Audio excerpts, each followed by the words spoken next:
لا حول ولا قوة إلا بالله العلي العظيم. الحمد لله رب العالمين وصلى الله على سيدنا ونبينا أبي القاسم المصطفى محمد وآله الطيبين الطاهرين لا سيما بقية الله في الأرضين أجل الله تعالى فرجه الشريف وجعلنا من أعوانه وأنصاره. اللهم كل وليك الحجة ابن الحسن صلواتك عليه وعلى آبائه في هذه الساعة وفي كل ساعة وليا وحافظا وقائدا وناصرا ودليلا وعينا حتى تسكنه أرضك طوعا وتمتعه فيها طويلا. اللهم أخرجني من ظلمات الوهم وأكرمني بنور الفهم. اللهم افتح علينا أبواب رحمتك وانشر علينا خزائن علومك برحمتك يا أرحم الراحمين. Today, inshallah, is our last session on studying and evaluating the ideas of some mystics and Sufis about Isaan Kamil, the perfect man. Ayatollah Mutahari in this part studies the concept of jihad ba nafs, or in Arabic jihadun nafs, to combat with the self. He says, it is true that Islam accepts, and indeed it is the Quran and Islamic scriptures that have suggested this concept of jihadun nafs. In addition to the external battles, every person is to be engaged in another battle which is internal, and that is to combat their own nafs ammara. So this is no problem, and we don't have any problem with the mystics or Sufis who suggest this. But the problem is the balance. And the problem is to identify who is that enemy inside us that we need to fight. Do we need to fight our dignity and honor, for example? Or our dignity and honor is godly, it's from Allah subhanahu wa ta'ala, and we have no right to damage it.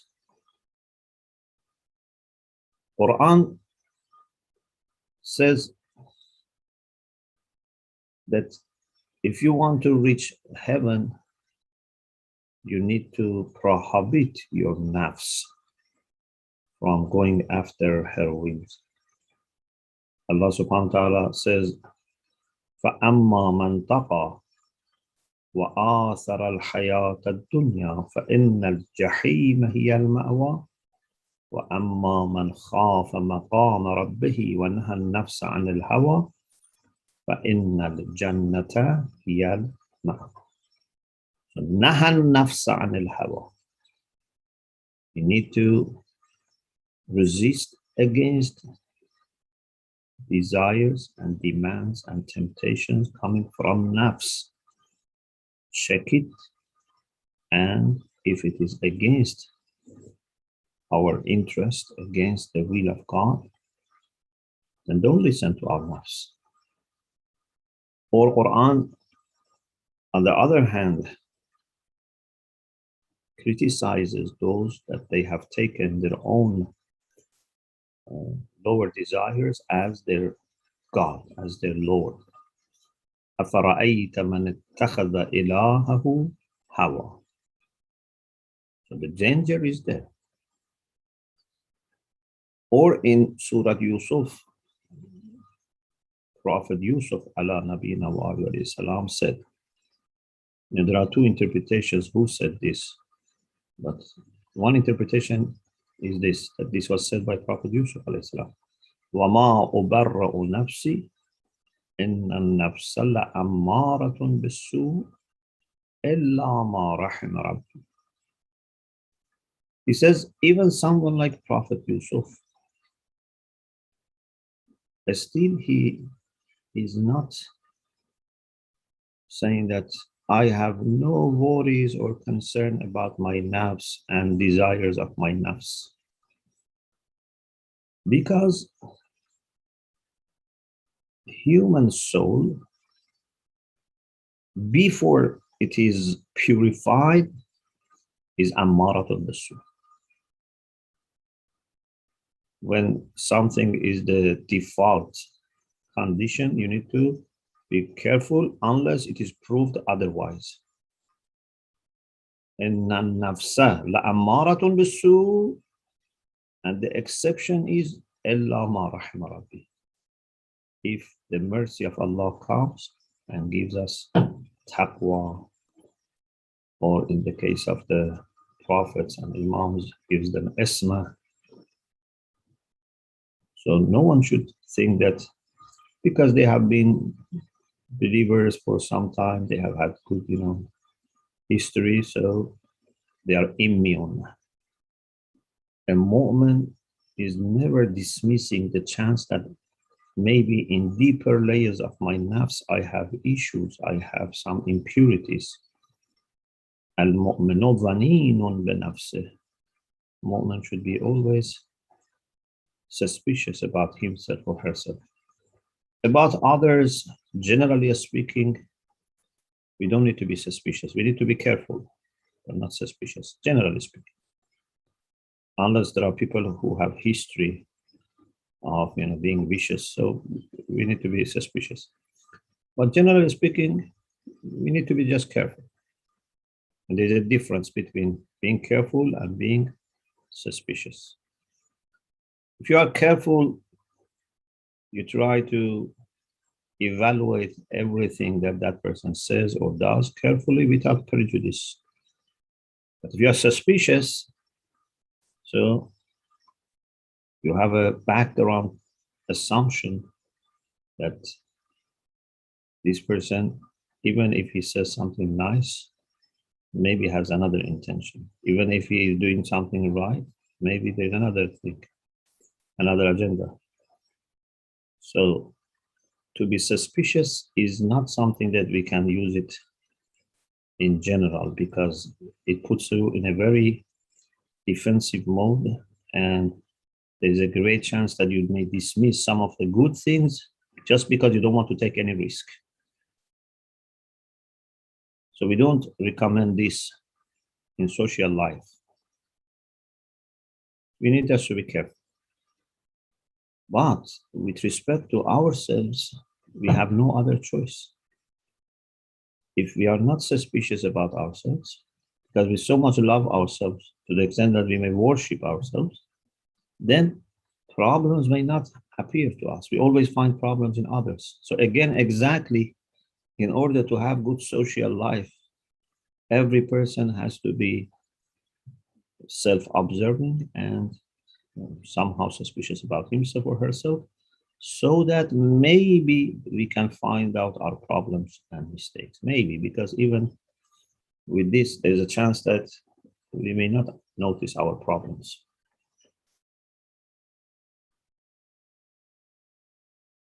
He says that once a group of the companions of the Prophet had returned from a battle, and he says Rasulullah, because he was very wise, so he knew when and how to say things. So he found that this is the right time, that these people who have come from a battle and have actually won that battle, to tell them something about jihad al-nafs. So he said, مرحبا بقوم قضبوا الجهاد الأصغر وبقي عليهم الجهاد الأكبر. Well done. Welcome to the people that have completed a minor struggle, and now it's upon them to undertake and complete major struggle. And they asked, Ya Rasulullah, wa mal jihadul akbar? O Messenger of God, what is the greater struggle? And he said, jihadun nafs, to fight against your own nafs.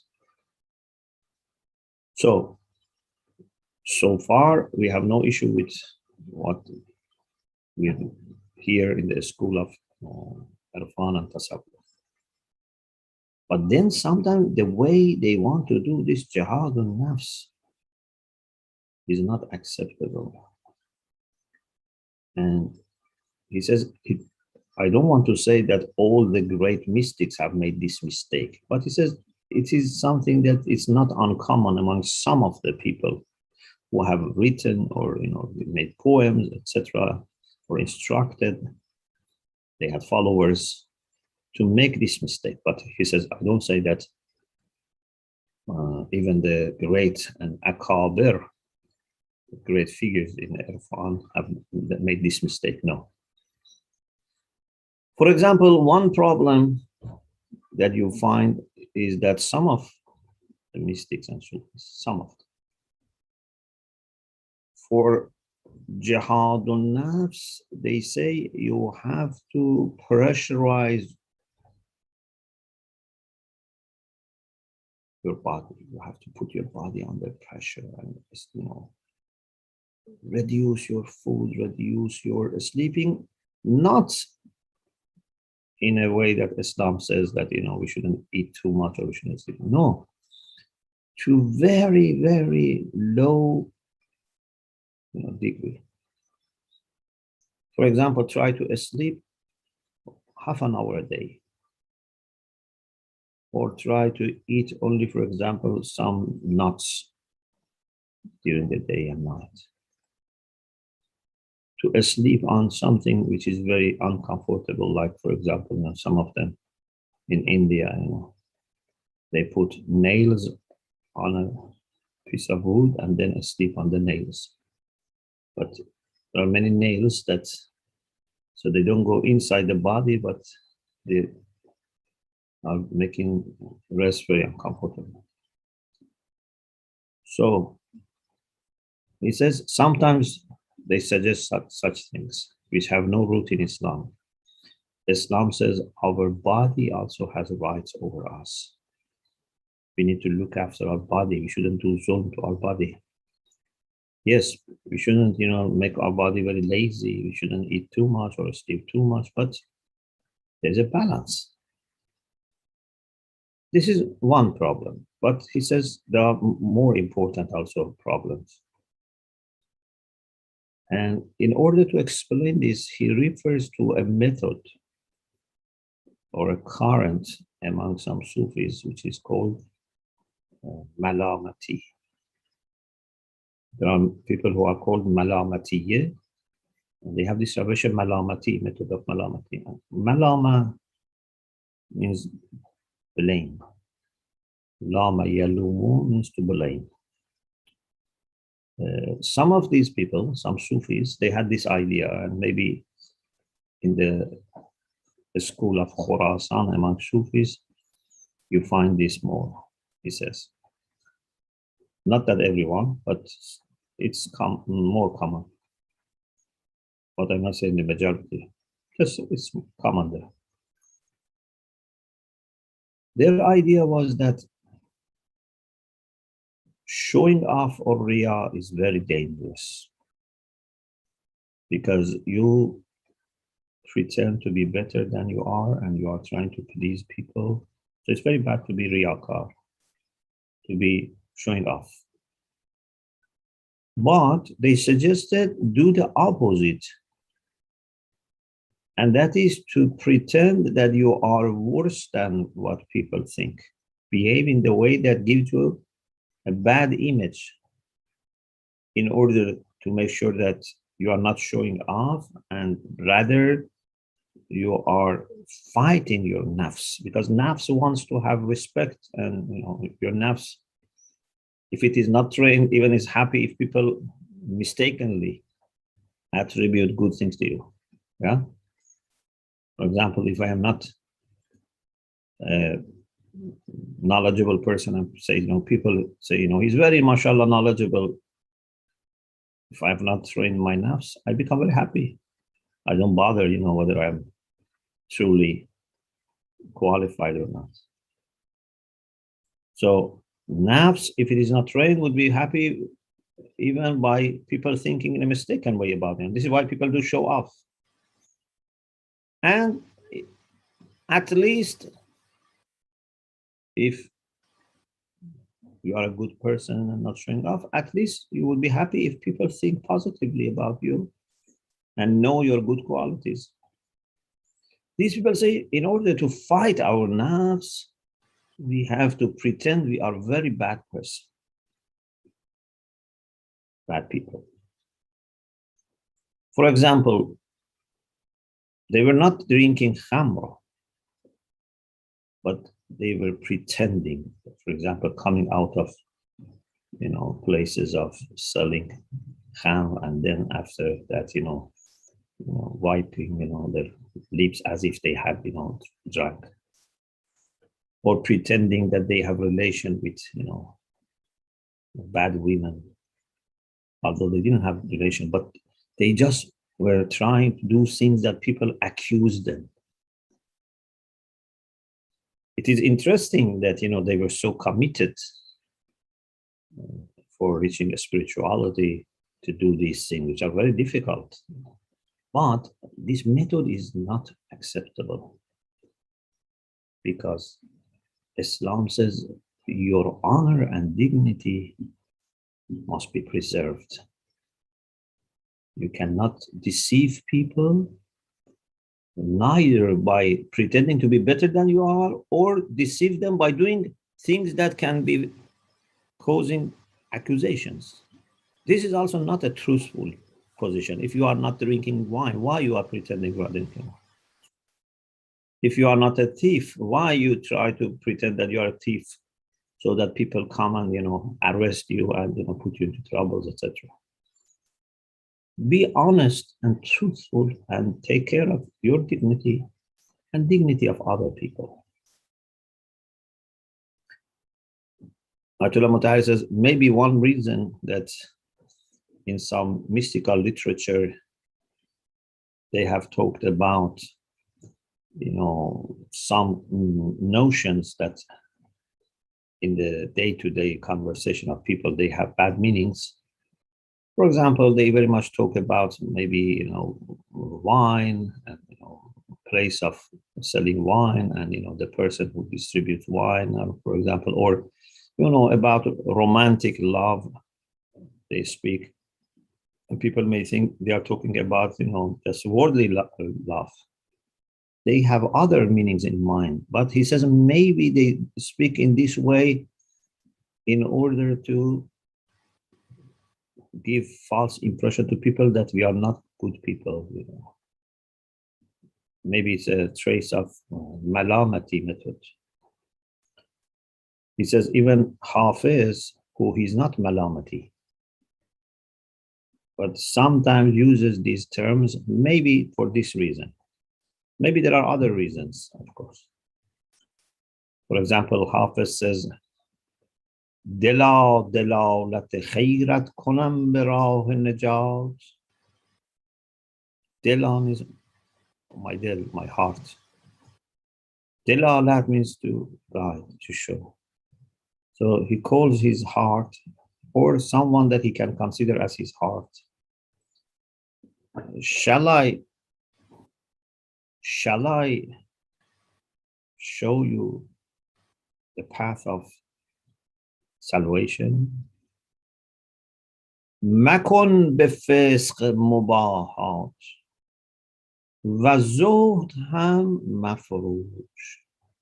This shows that Hafiz was not malamati, because he says the path of najat, the path of salvation is this, that don't be proud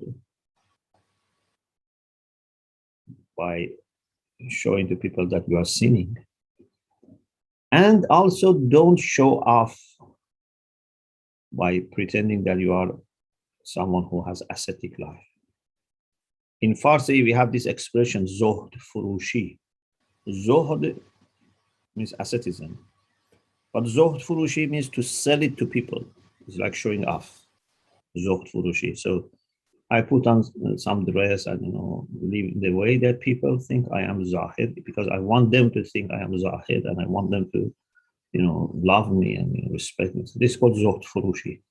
So he says, neither show off nor pretend that you are a bad person. So Hafiz was not malamati, but sometimes you see he uses some things, expressions that may give false impression to someone who is not familiar with their literature.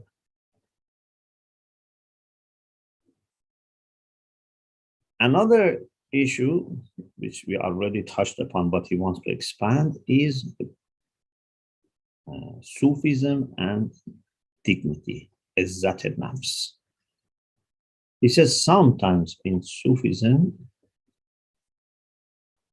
they try to humiliate themselves in front of others, or they welcome others humiliating them. While in Islam, we have so much emphasis on izzah of moment, dignity. For example, in some orders of Sufism, a wayfarer who must be very obedient to his master may be asked to do things which are very, mean. For example, the wayfarer has to work in a very dirty place, to clean horses, and they're in a place, and etc. Or go and clean toilets, and because in the past they had to remove dirt from the well of the toilets. There was no drainage system. So very, difficult jobs the wayfarer had to do. Maybe this wayfarer was a businessman, maybe was a student of Hose, or, talabe, or, a scholar. But they were asking them to do these things in order to fight their nafs. One of these Sufis that he had actually very comfortable and rich background, and then he left, is Ibrahim Adham. And Ayatollah Mutahari says, according to commentary of Nahj al-Balagha by Ibn Abil Hadid, Ibrahim Adham said, in my life, I never became happier than 3 moments. Once I was very ill, and I was in a masjid, and because I was so weak, I could not, walk.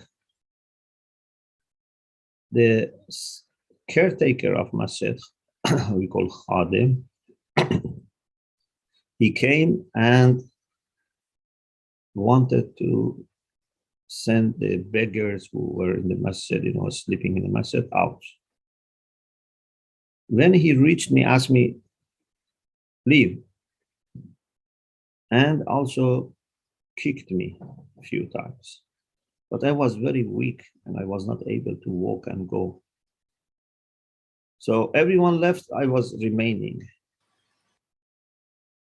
He took my food, and like a dead animal or dead person, even with dead person, we don't do this, maybe like a dead animal, just dragged me on the ground and put me outside. And he says, I became so happy that I am this much humiliated. He said this was one of the happiest moments of my life. He didn't tell him, I am ill. He didn't tell him I cannot walk. He just let him humiliate him, and he was very happy. Another time he says that we were few people on board in a journey on the sea. And there was someone who was making, funny things in order to make people laugh. And at one point, he said that we went to fight some kuffar, and then there was a very dirty person, and I took his beard, and then in order to show what he did, he looked around to find someone that would be okay to do this with him. And Ibrahim Adham says, when he looked around, he found me the only person to do this with him and show what he had done to Kufra, one dirty kafir, for example.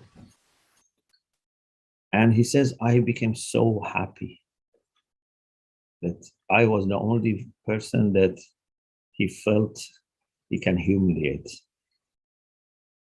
And another case is, he says it was a winter and I had to go outside and I had my, outfit. And when I looked this, outfit, I had lots of insects inside the, pieces of hair of this woolen outfit. He says, I was very happy. So if this is correct, this is not Islamic. Yes, you don't want to develop pride, negative pride. You don't want to develop, arrogance. You don't want to develop, lack of sincerity, etc. These are good, but this is not the way. You should not let people or yourself humiliate you. This is not jihad al-nafs that Islam is talking about. There is another person that he says, one night someone invited me for iftar to break my fast. I went to his house, but he didn't let me in. Then he invited me again. I went to his house. Again, he didn't let me in. He repeated this 3 times. And every time I went to his house, but he didn't let me in. After 3 times, he says, I am very surprised. Every time I invite you and I don't let you in, and again, you listen to my invitation. He says, I told him, dogs are also like this. If you invite a dog, by calling 10 times and then send them away, again, for the 11th time, they come. So he likened himself to a dog. Ayatollah says, this is not Islamic. We should not endanger our honor and deputy. So, you see in Islam, there's so much emphasis on 2 aspects of nafs. One is nafs ammara. One is aiming at just satisfying our desires and, just having like an animal life.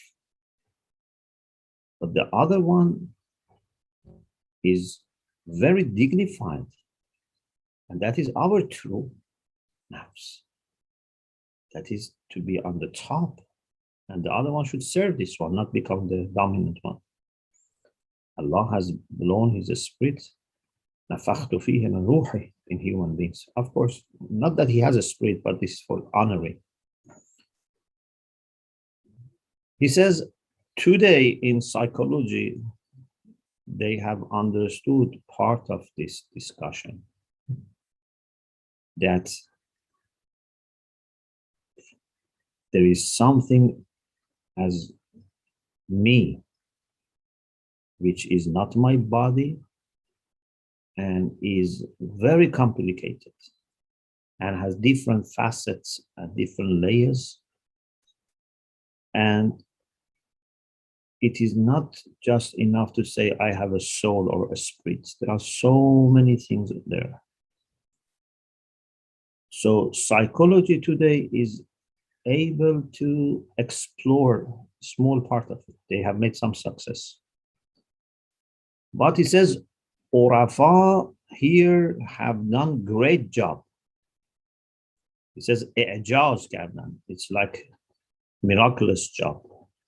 Allah has helped them. And they have analyzed the human deeper layers very well. But still they have not reached the end of it. One of the things that these Urafa say is that unlike what philosophers say that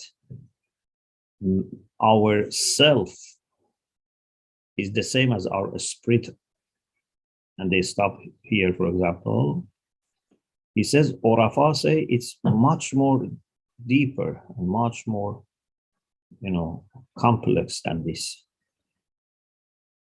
Our true self, in my words, he doesn't expand here, but our true self cannot be understood without connection to Allah subhanahu wa ta'ala. If you say just a spirit, it's as if you are confining human beings into one unit of the spirit and body, a union between spirit and body. It's like, for example, if you think a radio set is just this box with things inside, and you don't know that this has capacity of being receiving signals from a station and then showing something great. A radio set without connection to the station is not really the radio set. It looks like a, I don't know, an object, just like a toy or, something for decoration. But it's only when it is connected to the station and when you know that it can receive signals that you can appreciate what it is. So mystics say that if you find your true self, you have to find Allah subhanahu wa ta'ala. And the Quran says, وَلَا تَكُونُوا كَالَّذِينَ نَسُوا اللَّهَ فَأَنْسَاهُمْ أَنفُسَهُمْ. Do not be like the people who forgot God and God made them forget themselves.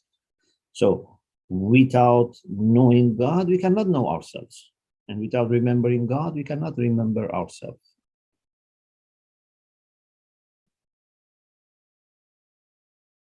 Mawlavi says, ای که در پیکار خود را باخته، دیگران را تو ز خود نشناخته. Oh, the one who has lost the battle. But what he has lost in the battle? خود را.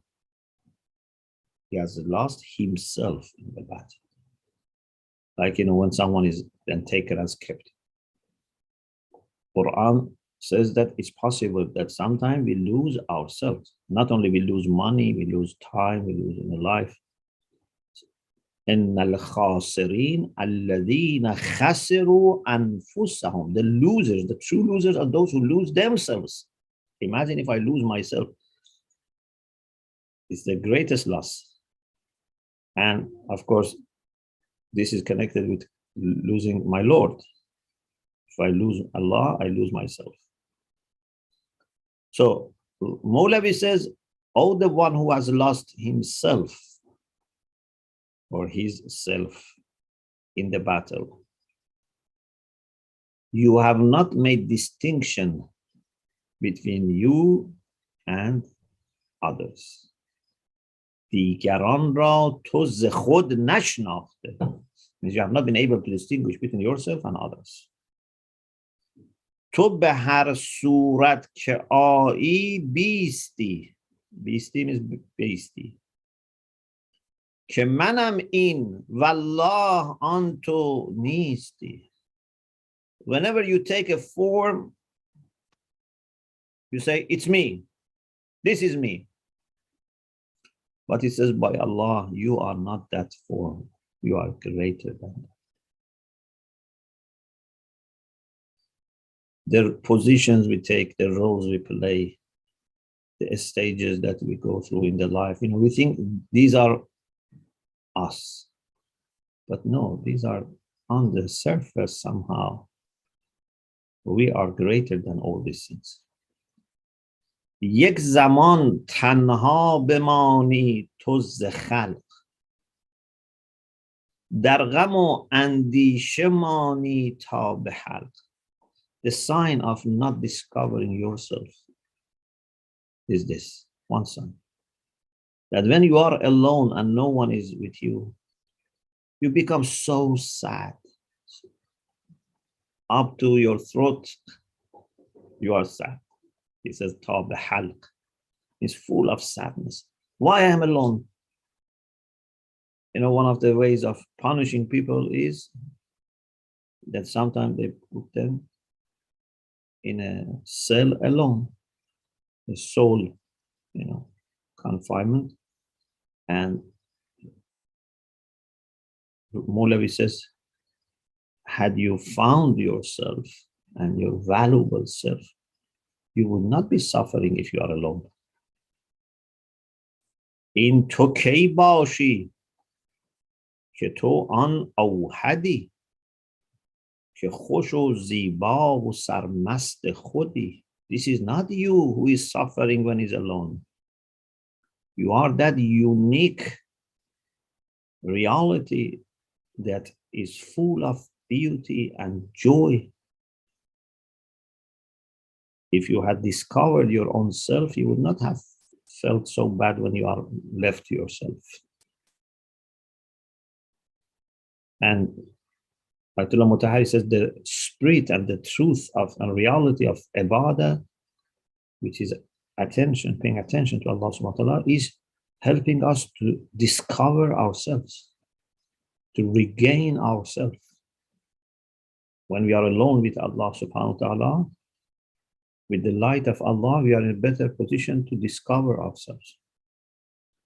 So he says, Urafa have very well understood and discovered these points, but in the issue of jihad and nafs, some of them, not all of them, have not given enough attention to the karama, honor and dignity of human beings, and to some methods that they have used. They haven't really found the best methods that would be Islamic. And then he has a discussion about izzat al-nafs, that the same Quran that talks about nafs ammare and nahan nafs an al-hawa, about tazkiyatun nafs, self-purification, the same Quran talks about izzah. وَلِلَّهِ الْعِزَّةُ وَلِرَسُولِهِ وَلِلْمُؤْمِنِينَ. A few years ago, we had, alhamdulillah, a series on dignity in Islam. So if you are interested, there are 10, 12 lectures about dignity in Islam. You find that dignity is a very, very important topic. And according to Ayatollah Mutahari, is the most important value in Islamic ethics. Rasulullah said, "Utlubul hawa'ij bi'izzatil anfus." If you have a need, if you have a request, if you have a haja, okay, you can try to ask people who are able to help you, but with dignity. Don't lose your dignity or endanger your dignity by asking people who may humiliate you or in the way that can humiliate you. With dignity, try to meet your needs and gain your haja. Amir al-Mu'minin alayhi salam in the battle says, فَالْمَوْتُ فِي حَيَاتِكُمْ مَغْهُورِينَ وَالْحَيَاةُ فِي مَوْتِكُمْ قَاهِرٍ. If you are alive but defeated and humiliated by enemies, this is death, even if you are alive.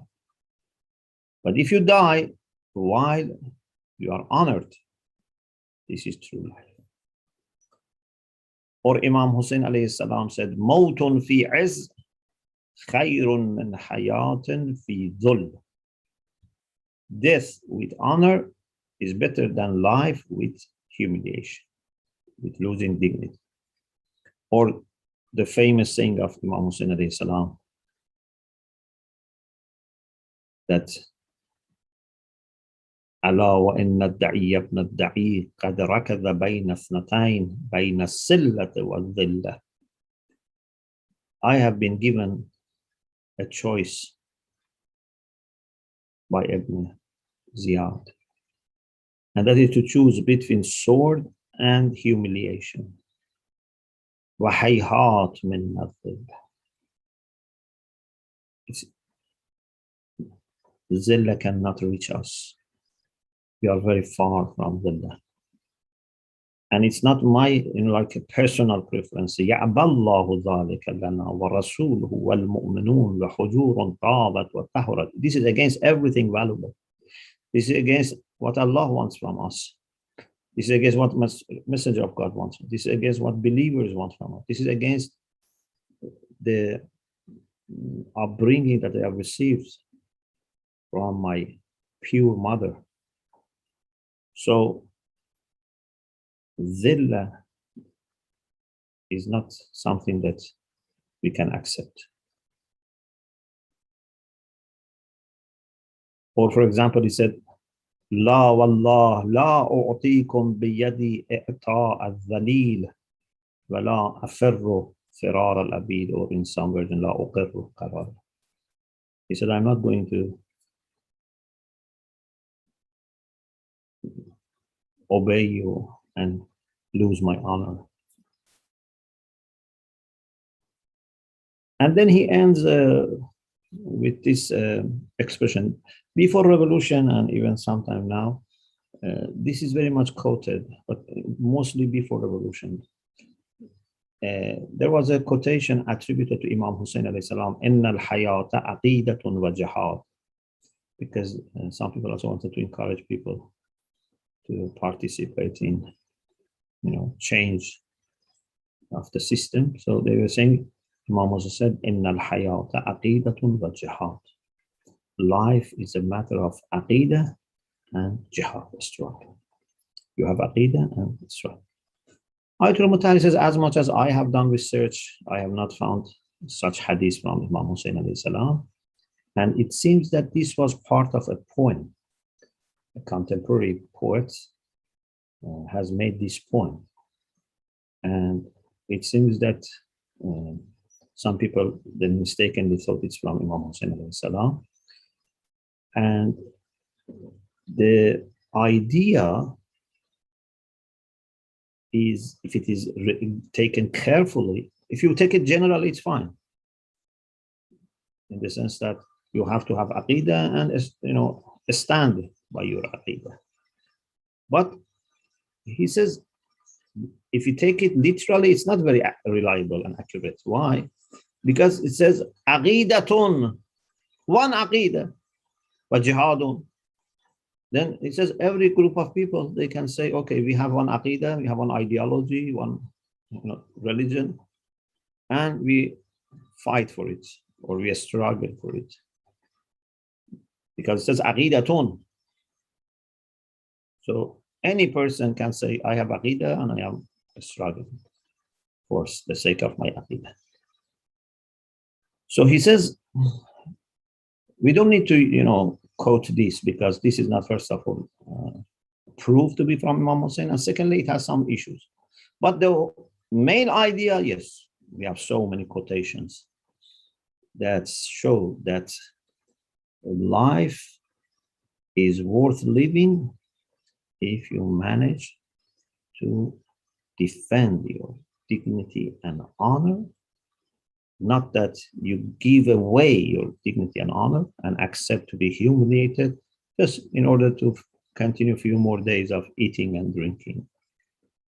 So our discussion about the school of Irfan and Tasawwuf, about Isaan Kamil, alhamdulillah, finished, completed.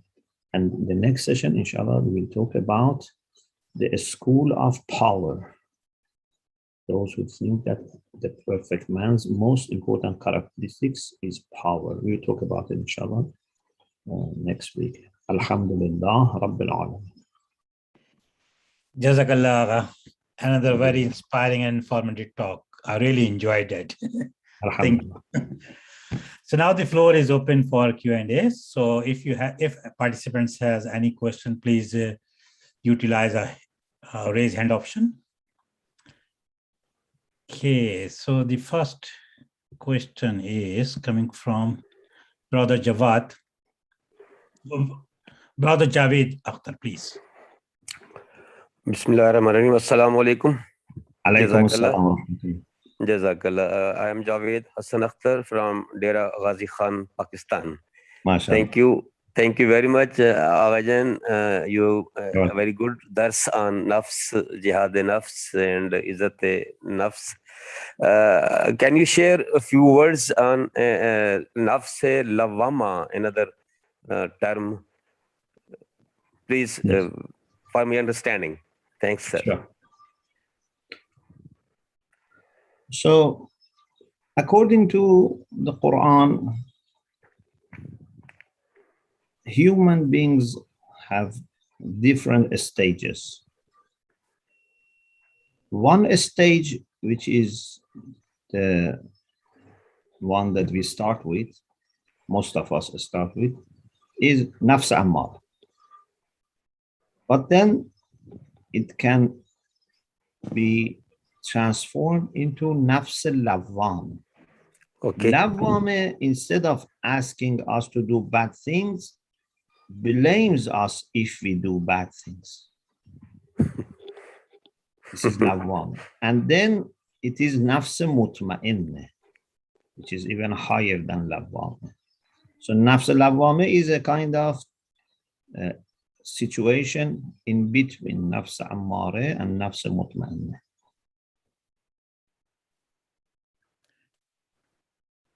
Next one is Dr. Aline, please. Raise your question. Assalamu alaikum. Alaikum assalam wa rahmatullah. I'm Dr. Ali Rضوی from Islamabad, Pakistan. MashaAllah. Thank you very much for the enlightening lecture. I've got a couple of quick questions, and I'm going to keep it very brief. First of all, in the beginning, towards the beginning of the lecture, you mentioned some urafa that use methods that are not necessarily Islamic, just going to extremes, sleeping in nails and all that. So is it then appropriate to call such a person an arif? Secondly, the other question, somewhat related to the first one, is that I've heard from scholars, and I'm not going to name names here, that there have been urafa in this time and day who were able to separate their soul from their body. So I would like for you to shed some light on that, soul and body, and is it whether or not if it's actually possible. And the third very brief question is self-respect. Obviously, it's very important. If a person can't respect themselves, they won't be able to respect others.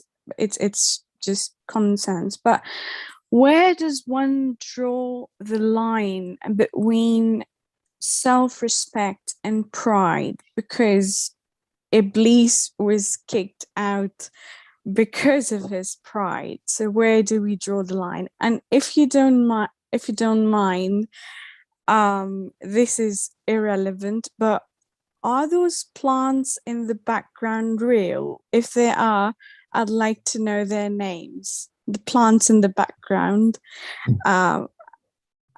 If I may take the liberty to ask if they're real, and if they are, I'd like to know what they are because I'm a plant enthusiast. Thank you very much. You're welcome. Thank you. May Allah bless you, inshallah. The reason Ayatollah Mutahari calls them Arif is because this term is used in different ways. Sometimes Arif is someone who is an expert on Irfan and Nazari, someone who has compiled, books about Irfan, has, been teaching about Irfan, or even some of them have practically been involved in Irfan, and everyone calls them as Arif, but we may disagree with them. So we don't want to undermine their achievements, but it doesn't mean that we consider each of them as also Arif. So it's the way someone is, recognized in the literature. But many of these people are people that we don't follow, and we don't, we are trying to see what good things they have said or done. We take it. But these are different from people like, Allama Tabatabai, or, Ayatollah Bahjat, or Ayatollah Qadi Tabatabai, or other people who were very, very knowledgeable, but at the same time, very much practicing to the least of the rulings. And so it's a way that they are known. And this is why also sometimes we say Arif, sometimes we say Sufi, or we say Arif and Sufi, because we don't want to say that these are definitely all the same level. About separation of body and soul, yes, this is very much possible. And indeed, this is one of the early things that happen for a wayfarer towards Allah subhanahu wa ta'ala. And we have lots of reliable reports about this from people that we have no doubt about them. In the method of Ma'rifatun Nafs, which Allama Tabatabai has learned from his teacher, and then it's reaching Ayatul Akhund, Mullah Hussein Quliya Hamidani, etc.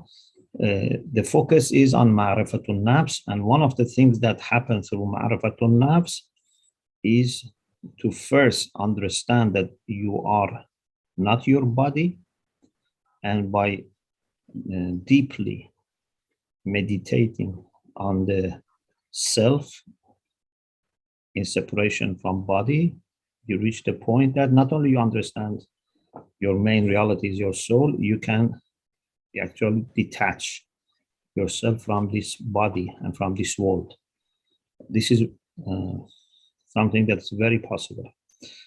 And there's a beautiful story of Hakim Haydaji that in some of lectures I have mentioned, that he was teaching philosophy and he was against this. He was arguing that this is not possible. And then one day when he was in his room in the school, a person who looked very simple went to him and said, do you deny voluntary death? Which means, separation of soul from the body. He said, yes. And he said, why, He said, we have arguments because Hakim Haydaji thought he doesn't understand philosophy. And this person said, I think, Bismillah ar-Rahman ar-Rahim, and lie down, and they died. It was like a person who is dead for some time. Hakim was so much, worried that, what should we do now with this dead person? And, people may think that this talaba and their teacher have, killed someone here. So anyway, they took some measures. He called people to come and, see what we should do. And Then again he said Bismillah ar-Rahman ar-Rahim and was back to the life. And Hakim said to him, you killed me, why you did this? And he said, Agha, you cannot understand these things only through studying. So his life pattern changed. Hakim Haydadi, after that, he spent lots of time on tahajjud, ibadah, contemplation, and he reached very high positions. Even he was very much aware of his death, etc. So this is something that, according to people that we are very much trusting them, it's very possible and also common. Regarding self-respect and pride, yes, I think I try to make the distinction. So arrogance or negative pride is the problem. And that comes when we are not able to see our problems and we try to be claiming greatness that we don't have. And also normally comes with feeling superior to other people. So it starts with exaggerated view about ourselves and also humiliating others. But self-respect means that you see value in yourself and you see value in other people. But you are suspicious about yourself and not about others. So it puts you in a very good position that you can see positive points in all human beings, including yourself. You can also see there are areas that you need to be grateful to Allah because you have some positive qualities or actions, and there are areas that you have to work on yourself. So if I can see my strengths and weakness at the same time, there is always enough to feel hopeful and grateful and feel honored, because there's so much positivity in us that Allah has given us, and also as Iman, etc. Inshallah, we have also something to add to what we have been given. But if I don't see anything negative in me, or I don't see anything positive in me, and I have become either arrogant or hopeless, these are extremes.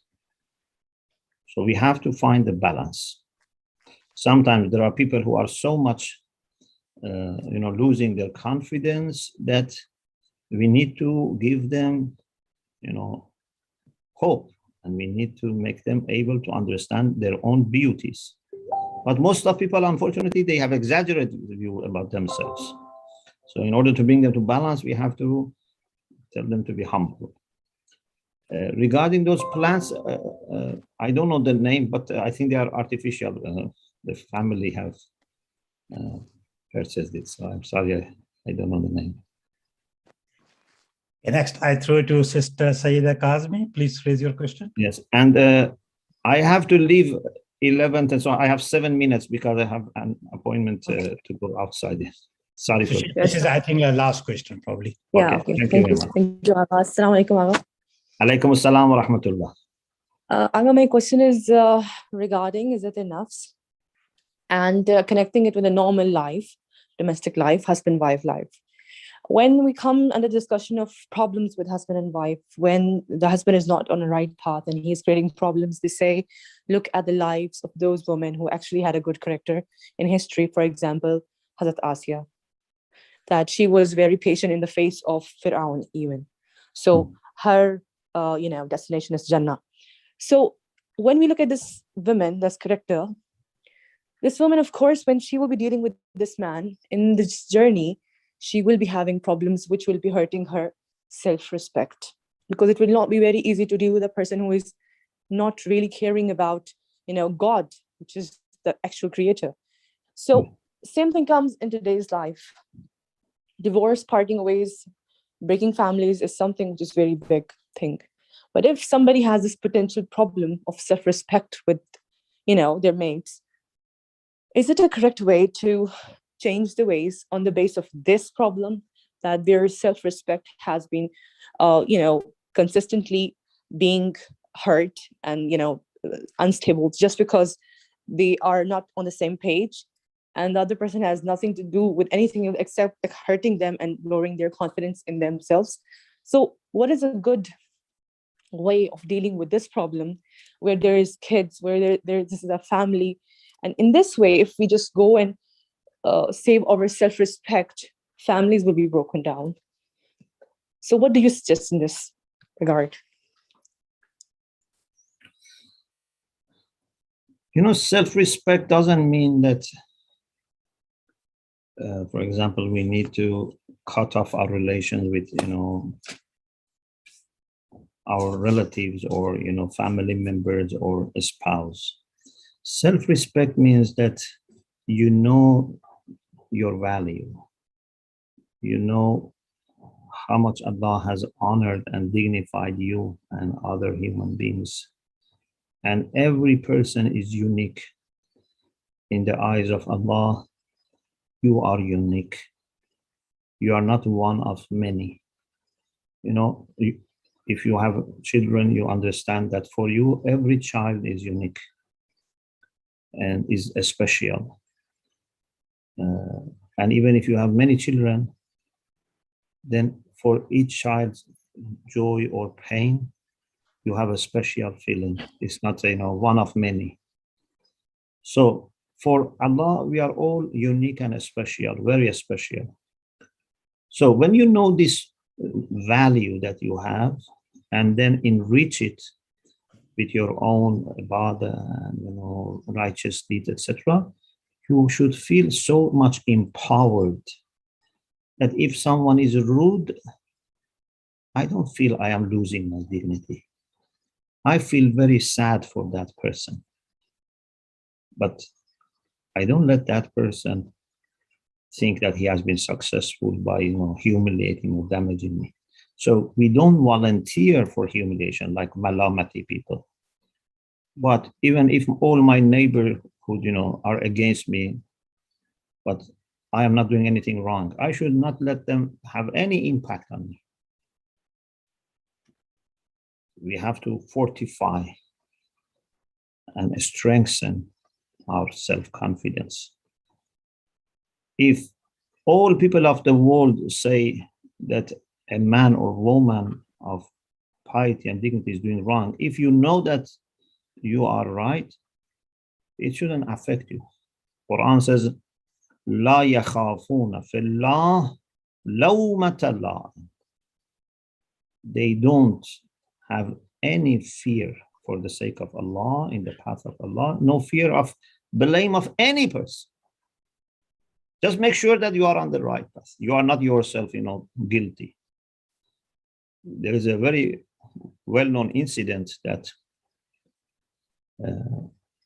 in the early years of the revolution, Ayatollah Beheshti and some people went to see Imam Khomeini, and at that time there was a problem inside Iran between some fractions of the system, and the president, was not, with, for example, Ayatollah Beheshti and others. So they went to talk to Imam Khomeini, and some people were also getting together in the Hosseiniye, getting ready to, for example, Imam goes to meet them. And they were saying, Ruh mani Khomeini, Potshekani Khomeini, things like this. You are my soul, this and that. And Imam Khomeini told them, and from someone like Imam Khomeini, we can accept this. Not everyone can claim this, but from Imam Khomeini, we can accept because we know his life.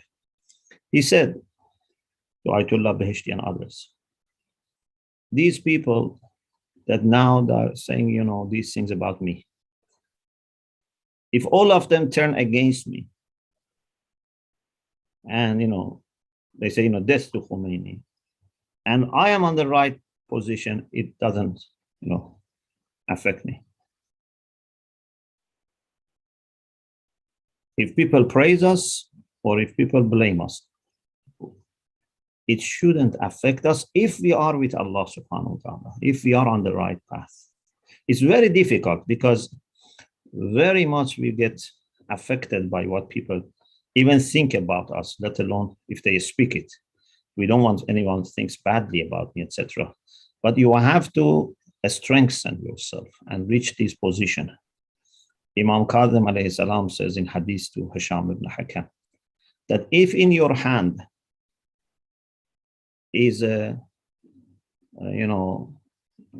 almond, and people say it's jewel, it shouldn't have, change you. You know that it is almond.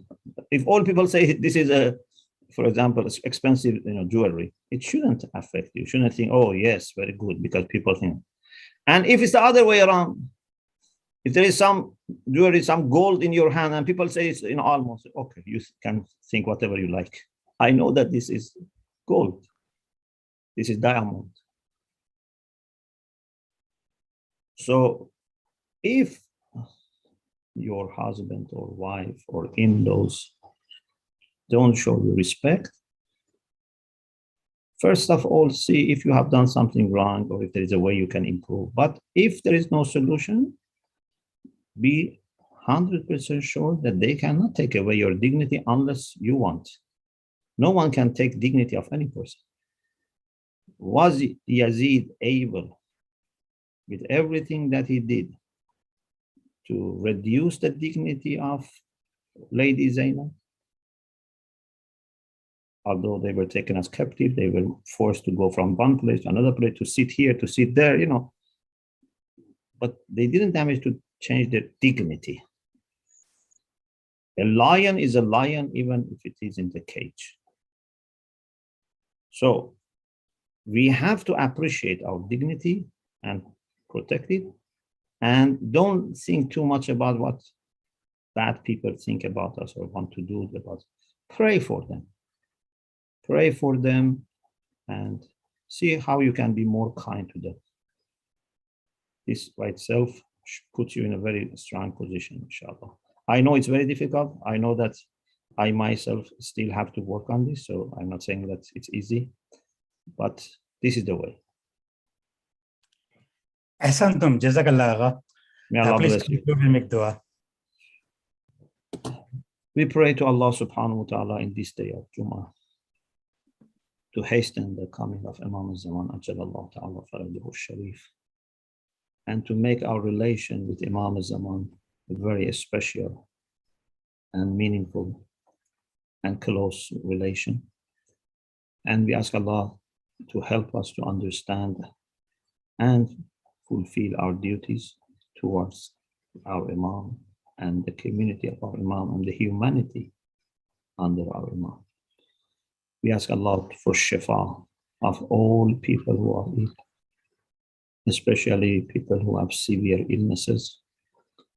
And we ask Allah to help us with removing our spiritual blockages or illnesses or weaknesses.